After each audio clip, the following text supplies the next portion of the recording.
callemos. 8:52 minutos, tiempo para el análisis con la tertulia. Comienza ahora tertulia multilateral, no bilateral, tertulia multilateral. Pilar Fernández Montesinos, Virginia Sánchez, Belén Unzurrunzaga, José Carlos Vicente, Pedro Juan Martín. Buenos días, bienvenidos. Buenos días. ¿Qué tal? Vientecillo, ¿verdad? Viento soplando en Murcia para venir. Pero no hace frío. No, pero incrementa la sensación de frío. La verdad es que cuando te da el viento en la cara sí que... Pero es agradable dentro de lo que hemos pasado en los últimos... un poquillo la sensación térmica, ¿no?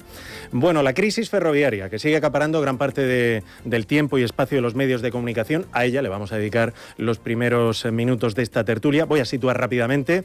El ministro de Transportes dice que ni el fallo humano ni la falta de mantenimiento están entre las causas del accidente de Adamuz, que se ha cobrado la vida de 43 personas. Óscar Puente afirma que no estamos ante un problema de falta de inversión. Una primera ronda de reflexiones es lo que yo les voy a pedir a ustedes. ¿Cómo estáis viendo no solo el trágico descarrilamiento del domingo, sino también lo que ocurría el martes en Cataluña? Primera ronda, Belén Unzurrunzaga. Yo, si me vais a permitir, me produce un terrible pudor de dar una valoración más allá de algo que está siendo noticia y que a la misma vez no debería de serlo.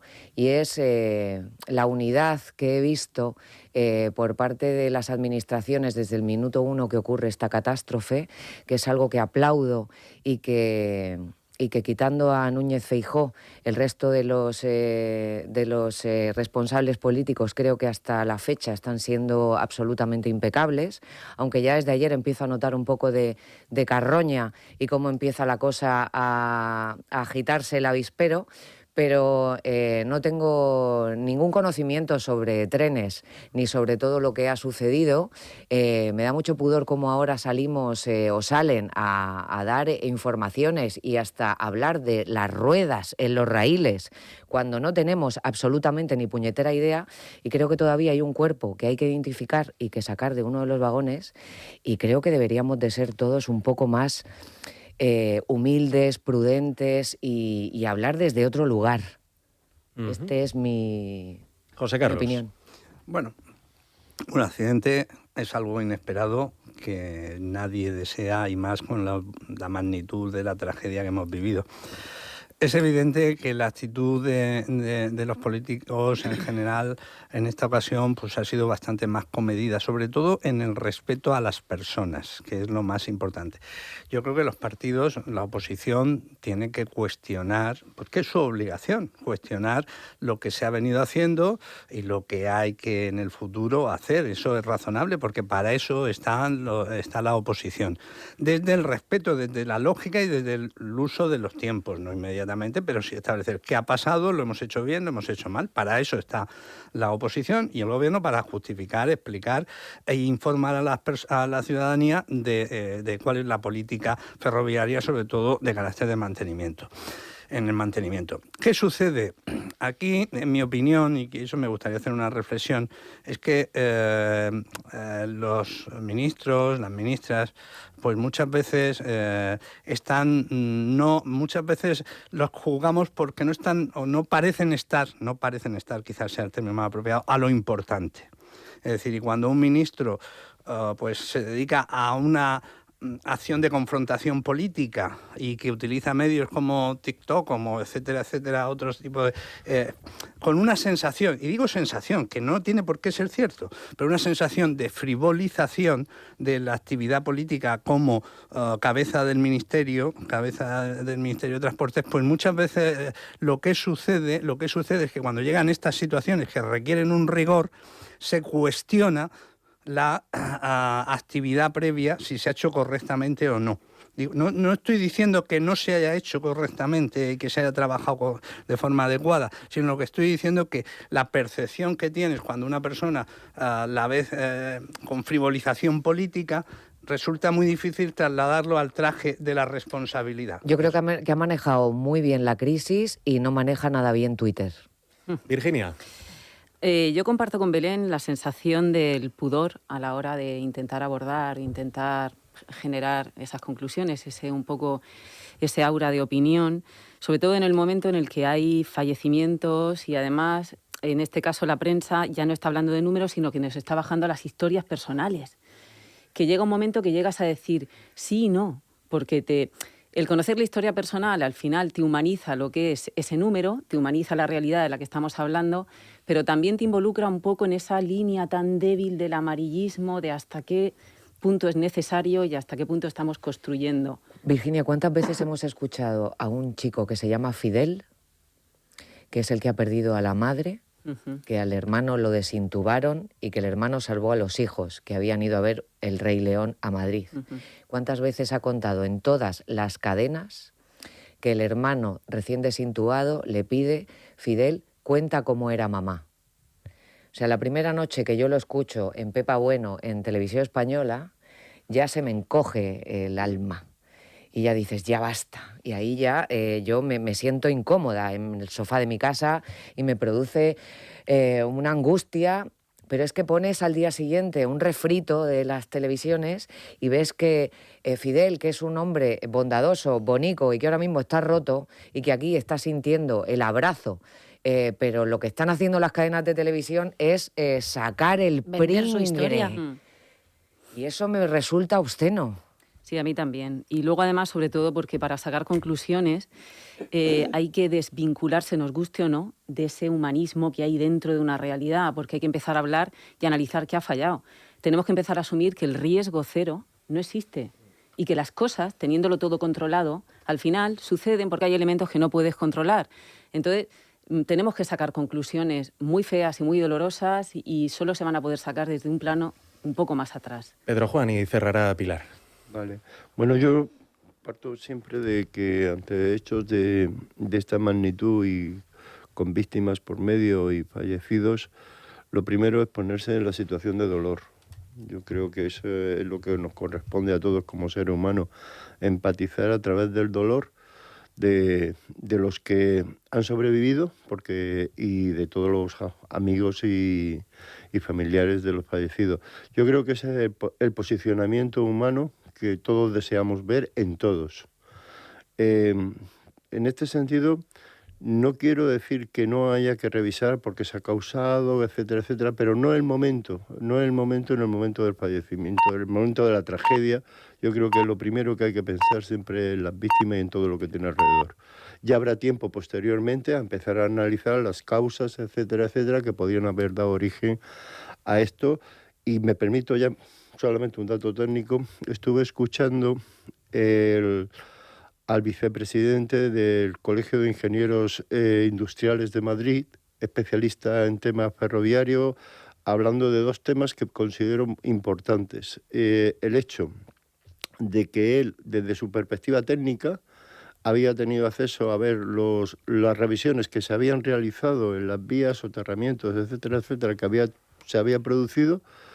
Se habían hecho tanto a nivel geométrico como a nivel de conocimiento de materiales y todo esto, y que realmente no había aparecido nada que indicara ningún fallo, es decir, fallo en las vías. Sin embargo, él mismo reconocía que por la forma en la que se había producido el accidente, era visualmente, en la recta, etcétera, etcétera, lo más seguro es que tuviera que ver con las vías. Y él hablaba de que es un misterio, desde el punto de vista técnico, descubrir por qué esas revisiones desde octubre a enero no han detectado nada desde el punto de vista técnico y cómo se produce. Él hablaba ya, anticipaba que por la forma en la que se desarrolla tiene que tener un importante influencia en las vías, pero nos hacía reflexionar sobre que podemos estar ante un problema técnico que hasta ahora no es eso.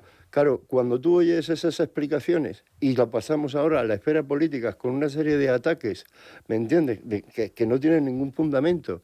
Bueno, las declaraciones por parte de Abascal, yo creo que es que, no sé, es que parece un descerebrado. Se definen ellos solos, yo creo, ¿eh? Pero es que no hay ni un comportamiento cívico, ¿me entiendes? Es grave. Pilar. Perdona, Pilar. Sí, no, a mí me da la impresión de que se está esperando por prácticamente todo el mundo que termine el luto nacional. Me parece que hoy es el último día. Y la imagen que yo tengo ahora mismo es como cuando hay un depredador agazapado simplemente esperando para el atacar. buitre revoloteando, sí, ¿no? Pues eso es lo que me da la impresión, están esperando ahí, agazapados, escondidos, preparados totalmente, hasta que las investigaciones arrojen un resultado donde se pueda culpabilizar a alguien y ¡ras!, me lo como. Y esa es la impresión que tengo ahora mismo. Luego, además, me da un poco de vergüenza ajena, y lo siento, tenemos un periodista, pero los medios ahora mismo me están dando... Pues me da un poco de vergüenza ajena, porque ahora mismo me da la impresión de que hay dos tipos de periodistas en el tema no de la información, sino de la opinión. Porque por un lado están los de las historias terroríficas y la carnaza, y vamos a hablar de esta niña que se ha quedado huérfana, y me da muchísima pena, porque además no tengo ganas de estar yendo a trabajar con la radio puesta y ponerme a llorar en mitad de la autovía. O sea, no es algo que me apetezca oír. Yo, datos sí, sentimientos no, eso que se quede en mí. Y luego la segunda parte, he llegado a oír tertulias de personas como nosotros, pero en las que se habla de ¿qué hubiera pasado si esto hubiera sucedido con un gobierno del Partido Popular? ¿Qué estarían diciendo? Si la tertulia es ¿qué hubiera pasado en otro caso?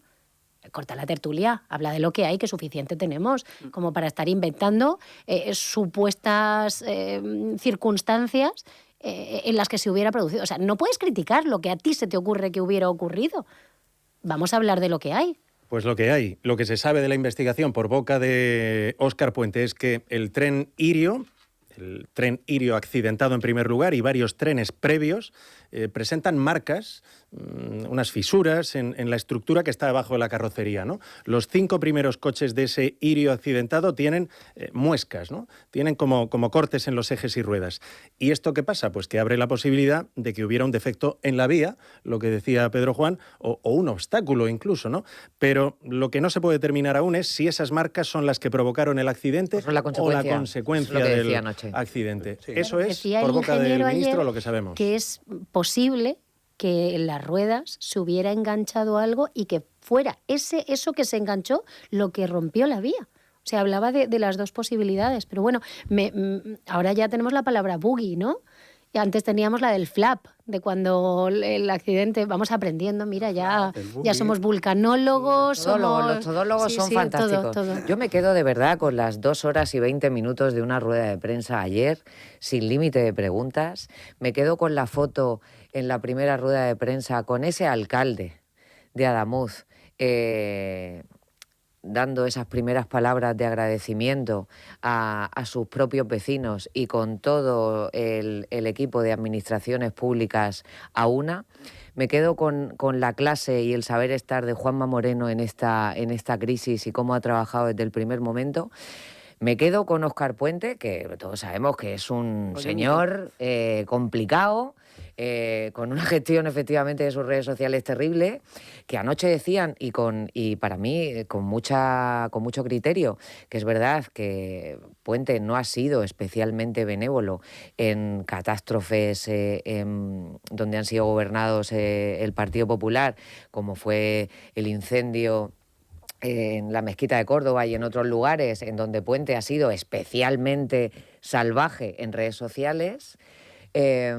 Pero me quedo ahora mismo con lo que estamos viviendo y con algo en el que de verdad el drama humano es tan heavy y tan bestia que vamos a intentarlo, aunque creo que mañana, de verdad, todo va a ser fuego a discreción y va a ser el horror. Yo en ese reconocimiento del bien hacer o ese reconocimiento que acaba de hacer, incluiría también a las personas del pueblo de Ademuz. Sí, por eso, o sea, lo he puesto en torno al alcalde. Sí, es que es una cosa... Lo ha centralizado en el alcalde, pero yo me gustaría también ponerlo en los ciudadanos, donde los ciudadanos, ante la tragedia, ese componente humano que muchas veces parece como que no hablamos ni con el vecino, y ante la tragedia nos humaniza de una forma en la que... Es que esa es una característica, y aquí tenemos una socióloga, que es una característica muy española.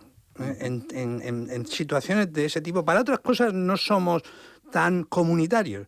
Pero ante una situación de este tipo, sí que el pueblo, la ciudadanía española es así, se comporta de esa manera. Y esos pequeños pueblos, porque no es especialmente grande ni tal, tiene ese reflejo de actuación inmediata, solidaria, de ayuda, Bueno, de socorro, de todo ese tipo de cuestiones. A mí me gustaría resaltar también, hoy viene un artículo muy bueno, o sea, una pequeña columna de opinión de Juan Guillamón, que fue objeto de un accidente, fue víctima. Nos acordamos de él, yo me acordé mucho de él esa noche. Claro, aquí estuvo con nosotros el martes en la tertulia. Choque en Chinchilla.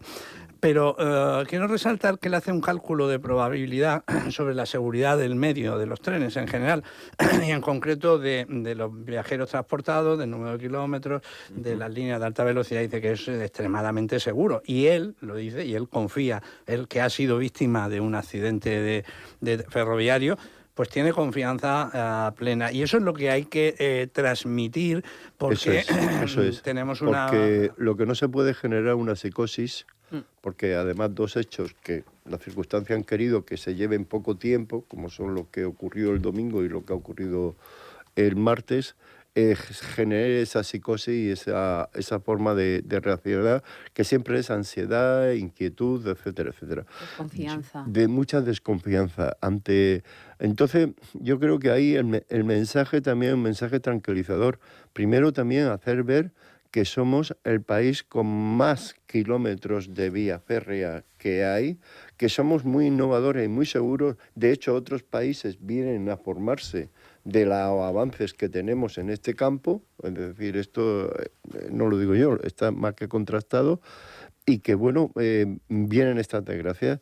Y además pongo el tema, son desgracias que muchas veces, para descubrir algo nuevo, y esto lo digo desde el punto de vista técnico, tienen que ocurrir desgracias como esta. Porque hay veces que hasta que no ocurre, no eres consciente de que había un problema técnico que no estaba solucionado. Perdona que lo ponga de forma tan fría. No, pero se te entiende perfectamente, claro. Es así. Yo estoy muy triste con el tema de la pillería. Con la pillería. Sí, igual que el pueblo español se caracteriza por su solidaridad cuando ve el sufrimiento ajeno, también el carácter mediterráneo está en aprovecharse del sufrimiento ajeno para sacar un poco de rédito.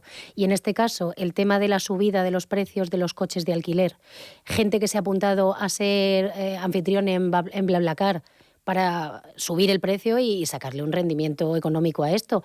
Me da una pena tremenda, porque ahora mismo mucha gente, muchos miles de personas dependen del tren. Lo viví a mí. Me pilló el terremoto de Marrakech, en la ciudad de Marrakech. Lo viví en primera línea, en primera mano. Fue tremendo, impactante. Y lo que tú acabas de decir, una compañía aérea, de estas de bajo coste, subió, yo te puedo decir que a lo mejor subió un 300, un 400% en los billetes inmediatamente, porque claro, mucha gente cogió miedo y quería regresar, quería repatriarse. Y era tremendo la subida sufrida. Nada más, Isabel, perdona. Mira, al hilo de lo que tú has comentado, el cómo reaccionamos las personas ante las catástrofes y que nuestro carácter mediterráneo, pasional, hay una condición, perdón, y es que nos caracteriza a nosotros humanos como seres gregarios, y es que prevalece la colectividad frente al individuo cuando la situación es crítica, porque en ello se nos va la supervivencia.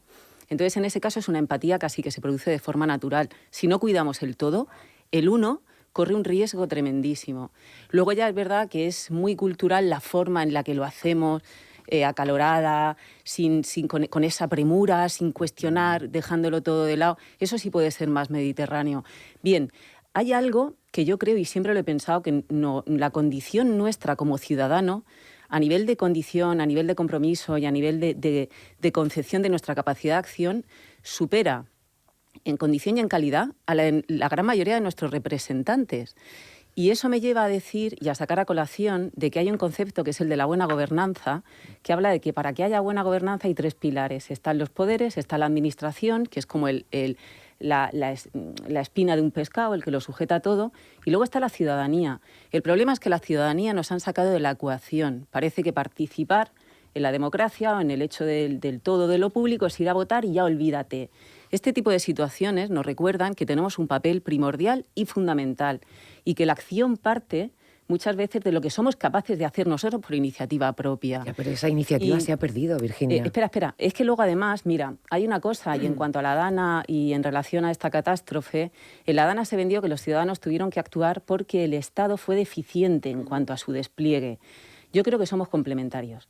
El Estado, ante situaciones de catástrofe, tiene que estar preparado, debería de prever y debería de saber desplegar medios, pero eso no quiere decir que el hecho de que la ciudadanía salga al paso de una manera complementaria es porque han fallado los anclajes del Estado y cómo tiene que estar preparada la administración. Claro, pero el discurso se vende de esa manera. El discurso se ha vendido de esa manera porque en el momento de la Dana hubo un cruce y un eje de decir hay que politizarlo al máximo y ahora no. ¿Por qué? Porque el discurso de los políticos directamente al inicio fue parar, decir vamos a hablar de consenso y ahí vamos a hablar desde el consenso, desde el respeto. Y creo que también están hablando de bulos, o sea, en el momento, creo que están también muy a la información que va saliendo y está habiendo tanta transparencia en ese sentido que me parece que sí están haciendo un alto a determinadas noticias o informaciones que se están dando de decir esto no es real, esto es un bulo. Es que a ver, cuando aprendemos a alfabetizarnos mediáticamente y a distinguir lo que es un medio que contrasta lo que publica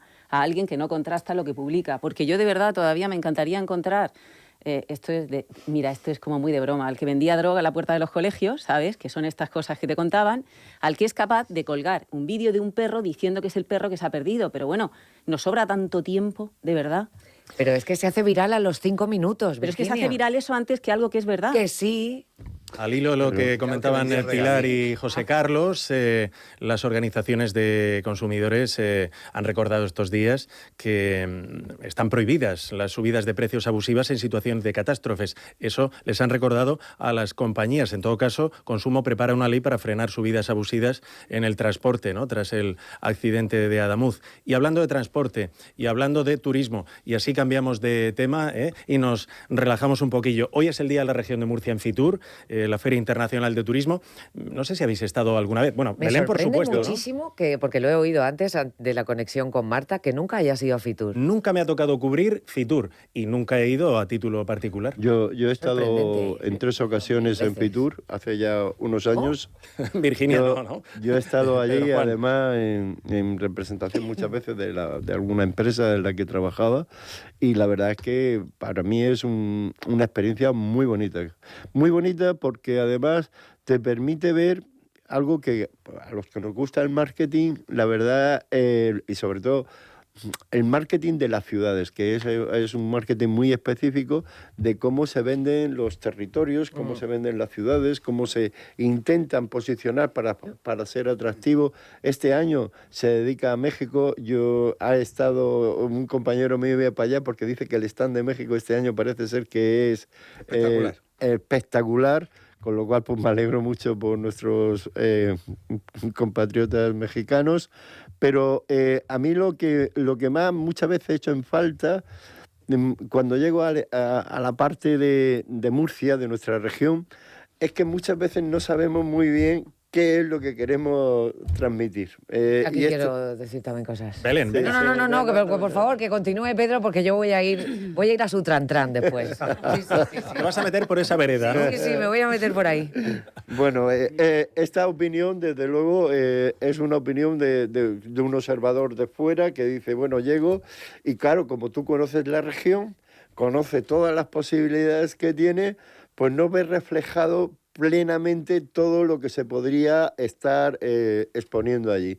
Y sobre todo porque hay una serie de singularidades en la región que es bueno que, por ejemplo, si me permitís un comentario, yo que viajo mucho por el mundo. Bueno, por el mundo, Sí. pero sobre todo en Latinoamérica, Centroamérica y Caribe, que se vincule la Cruz de Caravaca con un pueblo de México me causa un dolor que no os podéis ni imaginar. Claro, porque ellos lo llevan muchas veces colgado, lo llevan en los coches como protección. Ellos lo tienen como un amuleto de protección, evidentemente no un símbolo religioso, sino más relacionado con el paganismo. Pero claro, a mí me remueve por dentro decir, narices, ¿cómo no ubicamos por lo menos este símbolo? Sí, porque se ha producido una apropiación del símbolo. Exactamente, eso es.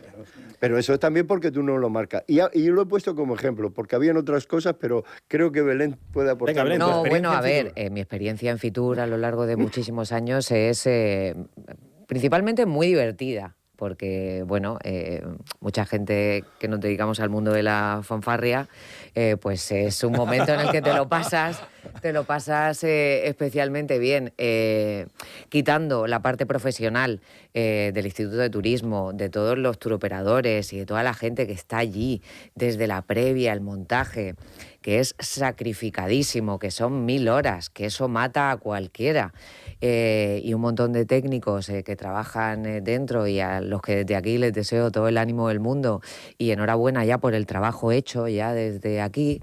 Siempre a mí me gusta poner un poco una crítica. Cuando tú llegas al stand, ya sea el de la región o el de cualquier otra comunidad autónoma, estamos todos allí. Y creo que todos ya sabemos dónde vivimos, ¿no? O sea, creo que lo que tenemos que hacer es venderlo a otros lugares.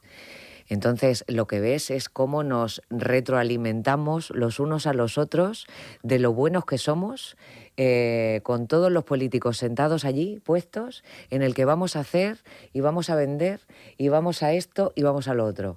Cuando está claro que siempre hay un trabajo por detrás profesional en el que se hacen todas esas reuniones y se vende desde otro punto de vista, pero yo echo muchas veces en falta que esas bancadas y esos asientos estén llenos de gente menos conocida. Claro. Porque totalmente de es que acuerdo estamos contigo. todos allí. Claro, Es que no falta ni uno. No, Te sí, lo digo de total, verdad, sí. Es una cosa No me lo digas porque lo he visto y lo he podido que a mí comprobar. siempre me llama poderosísimamente la ¿No atención. acaba uno con cierto empacho de tanta oferta turística, con llenura, ¿no? Yo fíjate que aparte de acabar con empacho, es porque hay una línea ahora que ha surgido y entendemos que el turismo vivido así es un motor de la economía increíble, al que nos queremos sumar todos, cuanto más mejor, porque sabemos que ese reporte económico es muy beneficioso, pero me parece que las consecuencias que tiene este modelo las estamos pagando ahora. Y no estoy a favor, no defiendo ese modelo, no sé cuál es la alternativa y soy excepcionalmente crítica con ese turismo masivo que nos han vendido, que es ir a un país para conocerlo, no lo conoces, no te integras, no conoces su cultura, es como si fuese un Disney World que te lo van poniendo en formato Costa Rica, en formato México, en formato Costa de Marfil, me da completamente igual. Entonces creo que el daño que estamos produciendo consumiendo parte de los recursos de los países y contaminando como se contamina, nos va a pasar factura. A mí cuando viajo por ahí no me importa perderme monumentos o visitas obligatorias, ¿no? Me lo paso mucho mejor Caminando por Sentándote en una barra de un bar de aluminio. Ni más ni Que menos. se ha convertido en una experiencia insoportable. Lo de Totalmente. visitar un monumento que sea medianamente famoso significa que tienes que perder de tu viaje 2-3 horas para hacer una cola. Yo también os diría una cosa. Es o sea, terrorífico. creo que tenemos en esta región lugares Maravillosos que no fantásticos y conocemos. maravillosos que no conocemos y que la gente no conoce, a la que creo que primero hay que dotar de una serie de infra para que la gente pueda venir. No en masa, pero que te puedas quedar en algún sitio un poco acogedor o que tengas alguna alternativa en la que te sea agradable poder ir a según qué lugares, ¿no? Porque yo creo que Yecla o Jumilla, de los que hablábamos antes, pues si tuviera unos alojamientos turísticos mayores de los que tiene, Claro. pues para visitar todas esas bodegas y todos esos lugares tan bestias que tenemos en el altiplano, o como Caravaca. O sea, Caravaca ha sido Caravaca jubilar y ahora pues parece que poco a poco van haciendo apartamentos turísticos y van haciendo plazas hoteleras, pero necesitan mucho más. Y el ir a conocer y volver. Porque hay que Sí, generar esa sí. pernoctación, ese abrir un edificio, construir un edificio. Te digo porque... Yo no digo construir, porque a te digo veces- rehabilitar, porque si tú vas al casco antiguo de Caravaca, tiene tanto por poner en bonito para que, vale, no nos comparemos con Santiago de Compostela ni nos comparemos con ir a Jerusalén, pero Tierra Santa y un lugar para hacerte un camino bonito y poder visitar. O sea, yo estoy contigo en ese modelo de turismo terrible, que además yo soy la antítesis a todo eso. José Carlos. Yo que no he estado en Fitur nunca y me da mucha envidia no haber estado. Oye, estamos ganando, ¿eh? Insisto, no os estáis no, perdiendo tampoco, ¿eh? Ni Virginia ni José Carlos. A mí me da mucha envidia, me gustaría ir, porque yo este tipo de ferias, como ciudadano, no estoy diciendo como tour operator, ni como agente de turismo, ni tal. Creo que el turismo es muy importante. Creo que en Murcia, en concreto en la región de Murcia, llevamos un retraso importante. Llevamos un retraso importante por variadas y múltiples razones. Y tenemos que tomárnoslo con constancia, pero sin prisa, porque ahí voy a lo que decía Belén, en el sentido, hay que preparar aquello que queremos enseñar. No podemos enseñar barrios degradados, no podemos enseñar cosas que no aporten belleza o cosas que son auténticamente autenticidad de la tierra, pero la autenticidad no tiene por qué estar ligado a la fealdad en el sentido peor. Y luego decía Pedro un tema importante, ¿qué imagen como región? Es muy difícil, no se ha conseguido en Murcia ese objetivo, porque quizá la región de Murcia siempre ha dicho que es muy variada, y es cierto, absolutamente, es cierto, tenemos tanta y tan diversidad de cosas que es complicado el unificarlo todo bajo una marca. A mí me parece, por ejemplo, que en Murcia hay un aspecto que nunca ha potenciado como debería ser, y es aquí consideramos el turismo fundamentalmente época de verano, básicamente. Sin embargo, Murcia tiene la temporada canaria, que es la alta, la tiene en primavera y la tiene en esos meses, y es el diferencial. El diferencial es que mientras los demás están pasando frío, aquí hace normalmente buena temperatura. Y ese diferencial, asociado a todo lo que hay que ver, visitar, conocer, viajar, no hacer tanto turismo, sino viajar, que es lo que tú decías, en ese sentido, creo que hay que potenciarlo. Pero hay que potenciarlo, me preocupa mucho la belleza. Perdona un momento, solo un momento. La belleza de las ciudades, el urbanismo de las ciudades. Las ciudades no cambian de un día para otro, pero sí en 25 o 50 años. Si se empieza a trabajar hoy, la ciudad, cualquiera de las ciudades de nuestros pueblos, dentro de 40 o 50 años, a lo mejor no los veremos, pero están mucho más bonitos y mucho más atractivos para la gente y para que nos los visiten. Antes de preguntaros cuál ha sido vuestro último viaje o visita turística o cuál es ese próximo viaje que tenéis en mente, permitidme que me dirija a los conductores que están en el atasco en el puerto de la Cadena en este momento, sentido Cartagena. Mucho ánimo, mucha paciencia y a seguir escuchando Onda Regional. Hubo un accidente en pleno puerto de la Cadena, sentido Cartagena. Nada, un herido leve, gracias a Dios, pero con varios vehículos implicados y la caravana es larga, ¿eh? Así que nada, mucha paciencia y a seguir escuchándonos. Bueno, ¿cuál ha sido vuestro último viaje o el próximo, el que tenéis en mente? Pues yo el último viaje que he hecho lo he hecho en compañía de compañeros del Colegio de Economistas. Fue un viaje, la verdad, pues muy placentero. ¿A dónde? Estuvimos en Italia, en la Puglia, en la parte para que se sitúen nuestros oyentes, en la parte de la Bota, en la parte del mar Adriático, donde se junta el Mediterráneo y el Adriático, el Jónico y el Adriático, que es justo el punto. Y nada, pues la verdad es que ha sido un viaje y de ver una tierra muy parecida a la nuestra, con mucha uva, mucha vid, mucho olivo, mucho... y luego pues es una tierra que la pudimos visitar en diciembre, porque en verano eso está totalmente imposible. Claro. Hay que ir a los sitios también en la época más aconsejada. Y el próximo que estamos preparando, esperemos que salga bien, incluso si alguno de nuestros contertulios quiere acompañarnos, es a Sri Lanka. Ah, míralo. El tío. Sí. Pilar. Como madre de 4 hijos, imaginaos mis viajes. Ánimo, Pilar. Mis viajes son con tartana y... No, me escapé 2 días nada más y me fui a Roma con mi madre. Maravilloso. Y muy bien, pero sin ver ningún monumento por dentro porque aquello era insoportable. ¿No? Eso, y 40 ¿Un grados Campari? nos hizo. ¿Os acordáis que empezó el verano como muy rápido este año? Empezó a finales de mayo, pues también empezó en Roma. Ah, muy bien. O sea, que nada, eso. Y ahora nos iremos, Dios mediante, mi marido y yo, en tren... Muy bien. A Valladolid la semana. Valladolid, en Muy el AVE. bien. Sí, claro, sí. el viaje directo desde aquí. Entonces, si Ese ha sido mi vibra último ya os lo viaje. diré. Ese ha sido mi último viaje. Bodegas. Sí que recordándolo me vienen a la memoria los traqueteos a propósito del accidente, no quiero que volvamos a este tema, pero efectivamente unos vaivenes que dije yo, qué bárbaro, no puedo mantener el equilibrio yendo a la cafetería. Bueno, en la cafetería... Pesas poco, Luis.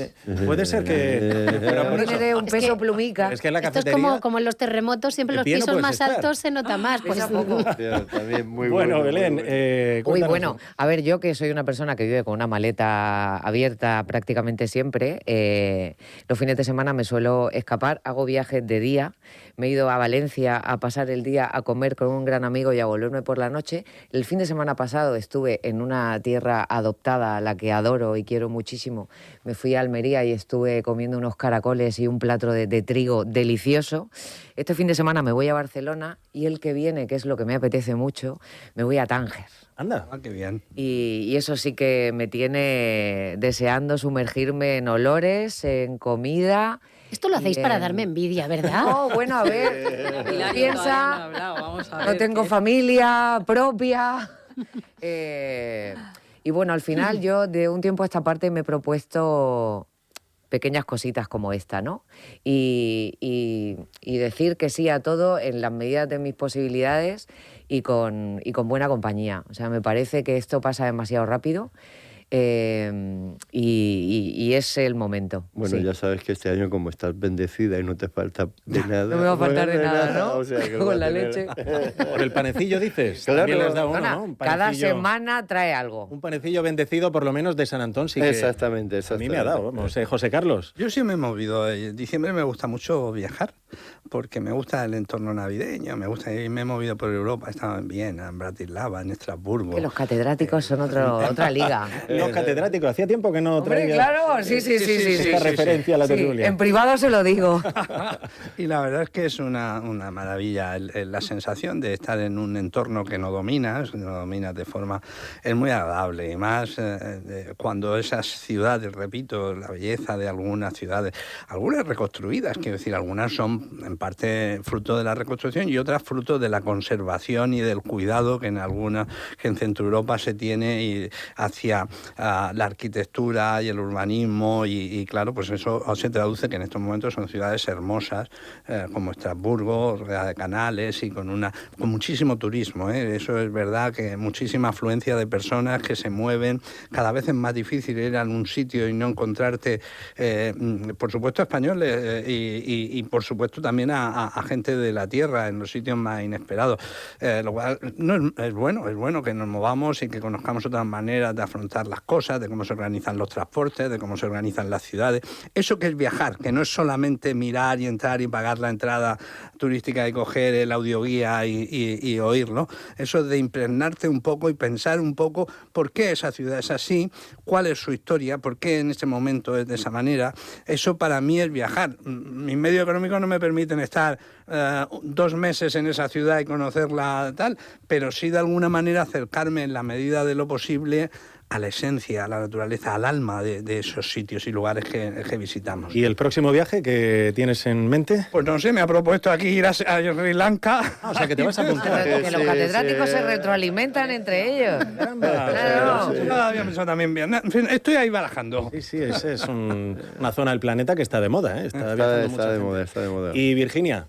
Bien, o me sumo a lo que es el viaje material, que sí que lo he hecho. Sí. El último viaje fue a Formentera con unas amigas. Qué maravilla. Maravilloso. Bien, Virginia. Pero luego hay otras formas de viajar, ¿vale? Uno puedes jugar a dónde viajarías y que eso sea una forma, por ejemplo, en familia, en mi casa...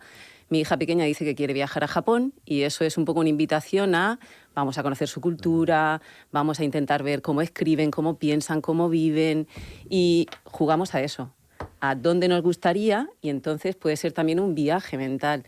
Y luego invito mucho a veces a viajar en el tiempo también. Ya no solo ese viaje de coger el coche, material, sino ayer, por ejemplo, tuvimos una charla maravillosa donde fue una presentación de un proyecto de investigación que ha hecho la Universidad de Murcia. El Colegio Profesional también apoyaba esa presentación y tuvimos a 4 murcianos que fueron la generación de jóvenes en la transición y nos relataron lo que fue ser jóvenes en ese momento. Entonces, a veces invito a saber viajar en el tiempo. Yo, referente a lo del alma de las ciudades, permitirme, pero es que no puedo... A lo mejor parece que me hago un poco de autopromoción, pero no es eso. No te contengas. No me contengo. Es el hecho de que Murcia, la ciudad de Murcia, es de las pocas ciudades del mundo que, como conocemos su fecha de nacimiento, podemos lo están conocer repitiendo mucho durante todo este año y lo van a alargar hasta junio. El día exacto. Exactamente. Eso es lo que Pedro quiere exactamente. Entonces, como conocemos el día exacto de su nacimiento, tiene su carta astral. Es de las pocas ciudades del mundo que tiene su propia carta astral hecha para ese día, para el lugar, en este caso, donde está el imafronte de la catedral, es longitud y latitud determinada y a la hora determinada. Y pues para acercarte al alma de esa ciudad, pues si conoces su carta astral, también te ayuda un poco a conocer los designios astrales. Hazme una carta astral, Pedro. Bueno, pues se puede hacer, ¿eh? Se puede hacer, sí. Lo que pasa es que yo creo que va a ser complejo la interpretación. Hacerla es rápida, pero la interpretación me va a llevar más tiempo. ¿Y cuáles son los designios de la ciudad en la que vivimos? Bueno, vivimos... todo mal. ¿Qué va? Al contrario. Al contrario. Para terminar la tertulia. ¿Qué va? Además, es al contrario por una razón muy sencilla, porque en aquellos tiempos, cuando se va a fundar la ciudad de Murcia, Madina Mursilla, concretamente estaba muy vinculado con el Emirato de Córdoba y allí se tenía muchos astrólogos, matemáticos y astrónomos dentro de la corte. Parece que esa parte se la han saltado aquí. Sí, pues en el momento del día que se coge, astrológicamente es un día elegido, es un día benefactor. Entonces Murcia pues nace con una triple influencia astral benéfica de Sol, Luna y Venus en Cáncer, inicio de luna nueva, que es esa línea de una luna creciente justo al día siguiente, con un ascendente en Leo poderoso, con un Marte en Leo de gente emprendedora y con un Júpiter en Aries, que cada vez que llega la primavera y el Sol entra en Aries, pues vemos cómo resucita la ciudad, que es la primabera de Murcia. Madre mía, como si yo estuviera leyendo cirílico. Sí, me he quedado en este momento. Y Mercurio retrógrado estaba ya ahí. Estaba ahí ya. Estaba retrógrado, no estaba, pero estaba en conjunción con Saturno y le genera... Eso es las tensiones de Murcia. Las tensiones que hay, pero esa parte vamos a no comentarla hoy. Porque... Eso es el famoso Elor. El Elor de Murcia es eso. Qué bonito. Elor. Y hay otra palabreja que es boria, que es claro, la bruma de la sí, humedad. sí, Oye, sí. Por favor, yo la desconocía. ¿Qué boria hace? Sentí cuestionada mi identidad murciana cuando tuve que reconocer que no conocía la palabra boria. Ya la conozco. Bueno, me llegó el otro día un paciente y ponía accidente laboral. Estaba subido en un perigallo. En un perigallo. Maravilloso. Leerlo en un informe médico es lo que más me gustó. Qué bonito, qué bonito. Sí. Perigallo, bien, muy bien. 9:34, así vamos a terminar, con la tertulia en todo lo alto y con buen ánimo. Pilar Fernández Montesinos, Virginia Sánchez, Belén Uzurrunzaga, José Carlos Vicente, Pedro Juan Martín. Gracias, buen día, buen resto de semana. En un momento, noticias de última hora. Buen día.